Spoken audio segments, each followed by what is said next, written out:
Hema committee റിപ്പോർട്ടിനെ കുറിച്ചുള്ള വിവാദ പരാമർശത്തിൽ ഖേദം പ്രകടിപ്പിച്ച് നടൻ വിനയ് ഫോർട്ട്.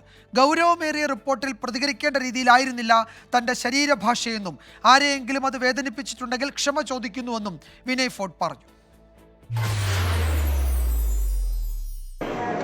അതിനെ കുറിച്ചിട്ട് ഇപ്പൊ എന്തോ 235 പേജുള്ള എന്തോ പരിപാടി വന്നിട്ടില്ലേ? ഞാനത് വായിച്ചിട്ടില്ല.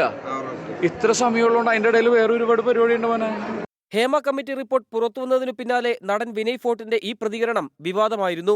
മറുപടി സമൂഹമാധ്യമങ്ങളിൽ ചർച്ചയായതോടെയാണ് നടന്റെ ഖേദപ്രകടനം. സിനിമയുടെ പ്രദർശന സമയത്ത് വന്ന റിപ്പോർട്ടിനെക്കുറിച്ച് താൻ അറിഞ്ഞിരുന്നില്ലെന്നും പഠിക്കാതെ പറയുന്നത് വിഡ്ഢിത്തമാണെന്നും വിനയ് ഫോർട്ട്. ഹേമ കമ്മീഷൻ റിപ്പോർട്ട് പോലെയുള്ള അത്ര ഗൗരവമേറിയ ഒരു റിപ്പോർട്ടിനോട് പ്രതികരിക്കേണ്ട ഒരു രീതിയിലല്ലായിരുന്നു എന്റെ ശരീരഭാഷയെന്ന് എനിക്ക് തോന്നി. അപ്പൊ ഞാൻ കുറച്ച് സുഹൃത്തുക്കളെ അത് വേദനിപ്പിച്ചായിട്ട് ഞാൻ അറിയുകയും ചെയ്തു.